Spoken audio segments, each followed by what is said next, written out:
Akhirnya waktu itu bapaknya keluar beneran. Dilihatin, dia nggak percaya. Sampai salaman itu kalau nggak 3 kali 4 kali salaman diulang-ulang. Nggak percaya. Beneran ini Bang Suma? Saya sendiri Pak. Kenapa bisa ada di sini? Ya kebetulan ada keluarga di sini. Nangis bapak itu, nangis jadi. Salaman lagi. Peluk, salaman, cium. Ini apa namanya? Harusnya kalau Bunda udah ada orang kayak gitu, tuh bentar. Enggak, masalah gini. Saya udah bisa, baru buka lagi. Tapi gituin dulu enggak. Enggak, masalahnya dia bilang, coba lihat KTP-mu. Ah, bukan Zuma ini. Kemarin lagi. Ibu itu usianya 72 tahun. Datang di pesantren. Kemarin lebih lama aku. Kawal Kan kawal anaknya. mertua. Tapi saya lepas maskernya Pak. Ngobrol sampai hampir 1 jam. Ngobrol. Begitu beliau pulang, diperlihatkan foto dan videoku sama ke anak beliau. Anaknya bilang apa? Ini bukan Bang Suma. Paling tahu. Jangan percaya, ini bukan Bang Suma. Jangan ibu bikin malu. Jangan sampai ibu pamer-pamer kemana-mana. Aku udah ketemu Bang Suma loh. Ini bukan Bang Suma, tidak begini. Ini bukan Bang Suma. Jadi saya bersyukur alhamdulillah. Aku kan karena habis itu gimana waktu nikah kan itu dah. Kan waktu tanya kan mualaf. Jadi mungkin dikira kan mualaf karena nikah. Itulah yang terjadi. Jadi Oh dia gitu belajar ya. sama Itu kisah tentang masker dan dulu nggak dikeluar. Jadi yang membuat, itulah masker dulu itu udah kayak ini, itu udah bahasa kostum maskernya. Power Ranger. Orang tahu Power Rangernya, tapi nggak tahu dalamnya siapa. orang-orang. Itulah Gurunda. Coba Gurunda nggak sering ke Power Ranger. Ya, sekarang Coba lagi tutup viral masker di doang. TikTok, Satu orang-orang minta image dibilang. tentang Gurunda yang aslinya di rumah dari dunia aslinya itu. Udah nikah bau. Mantap. Woi, apa lagi lo mau tanya? Ya. Gue mau ke Ami nih. Masalah kecewa tadi yang lu tanya. Kan kita tahu kemarin itu sempat ya ada yang mualaf terus balik, yaitu Demian Dekuclu. Gimana perasaannya? Udah. Ya bagi saya hal seperti itu biasa gitu ya kan ya. Nggak melahirkan sebuah kekecewaan. Kenapa? Karena saya sudah paham betul dari mana orang-orang ini berasal dan akan kemana mereka pergi setelah mereka tinggalkan Israel. Di ajaran sebelumnya mereka tak ada beban, nggak ada beban, nggak ada kewajiban, ya kan ya. Semua makanan boleh, semua minuman boleh, tak ada yang wajib bagi mereka. Jadi dari lahir sampai seumuran sekarang mereka tidak pernah diatur terkait dengan prosesi agama. Jadi tidak gampang, bebas, tiba-tiba terpenjara. Al-Quran itu kan kaidah Islam tuh, ad-dunya sijnul mu'min wa jannatun nar. Tiba-tiba dia menjadi terpenjara. Jadi sepi di keramaian jadi ya kan, masuk di Islam sikit-sikit sholat, sikit-sikit ini, sikit ini nggak boleh, ini nggak boleh, ini boleh, ini nggak boleh. Akhirnya pening sendiri, pening. Nah, orang yang masuk Islam dan kembali ke Islam itu karena hanya menemukan pola keagamaannya tidak sesuai dengan apa yang ada di dalam akalnya. Sedangkan Islam yang dia temukan masuk ke dalam akalnya, cuman hatinya yang tidak lembut. Akal menerima Islam, hati tidak lembut, maka ya percuma. Mending saya balik lagi.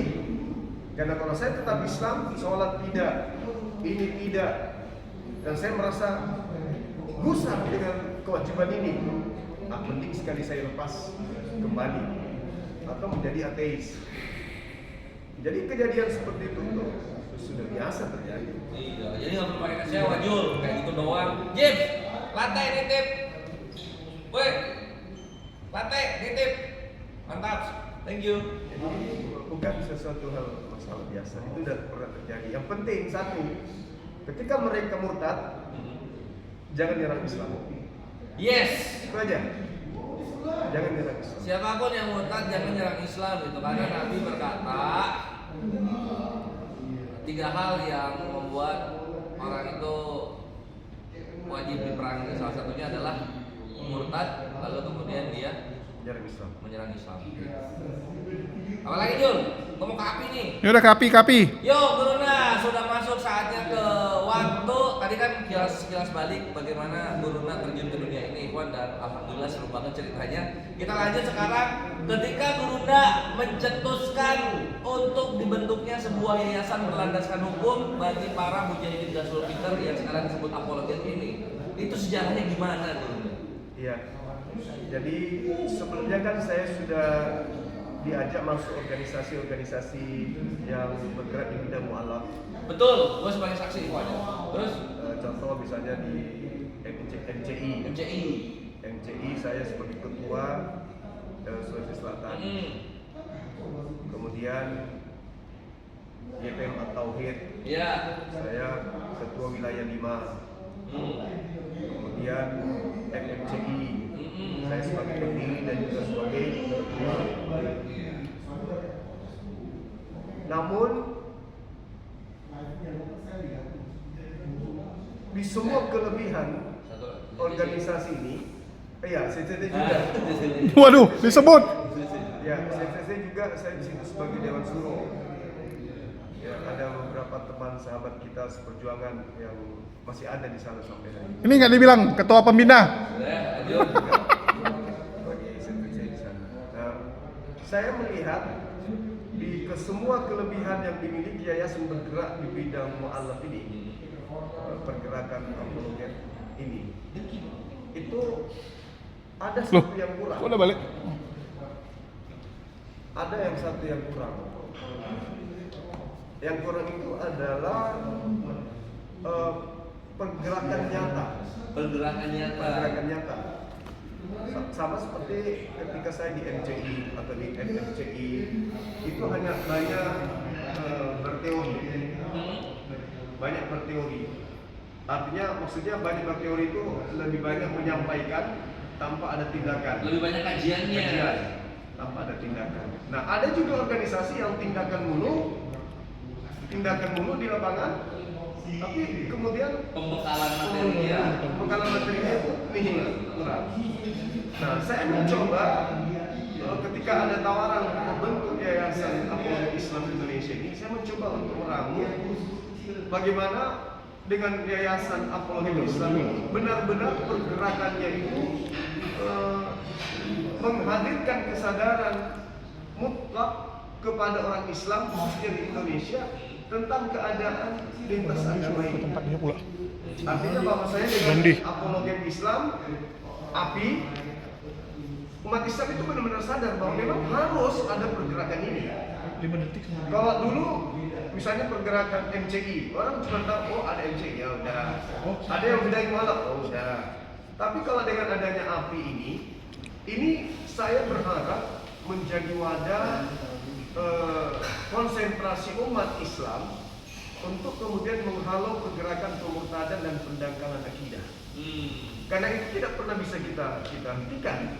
MCI berdiri, YPM At-Tauhid berdiri, semua organisasi Islam berdiri bergerak di bidang yang konsentrasi terhadap mualaf, itu tidak akan memberikan efek apapun terhadap mereka yang memang gerakannya untuk memurtadkan.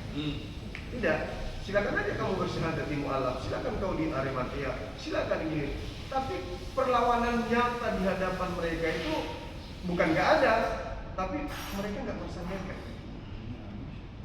Mereka tidak merasa ngefek. Misalnya yayasan kita membentuk perkampungan mualaf, silakan aja. Kami juga mau membentuk perkampungan tadi. Iya kan? Iya. Nah, silakan aja bikin organisasi kita, ya bikin organisasi non-Islam. Ini tidak mengganggu para kelompok misionaris ya pergerakannya. Iya, mereka tetap aja gagahan. Nah, tapi dengan adanya apologet Islam ini, apologet Islam API ini, kami sebagai pengurus itu mengharapkan seluruh umat Islam itu masuk ke dalam, mengambil bagian di organisasi ini untuk menjadi sinyal pesan kepada mereka yang acap kali punya gerakan untuk memurtadkan, melakukan gerakan-gerakan pendangkalan akidah, untuk supaya mereka sadar bahwa wah, sekarang itu sudah ada apologetik Islam Indonesia sebagai yayasan yang betul-betul konsentrasinya untuk menghalau. Iya, I see. Untuk menghalau. Makanya apologetik Islam Indonesia itu tidak diam, hanya berdiri, habis itu berdiam. Tidak, kita menginginkan di setiap wilayah provinsi itu ada perwakilan API. Ada perwakilan. Ada perwakilan API. Jadi ini yang Gurunda, ini aku simpulin dulu Ikhwan buat kalian itu.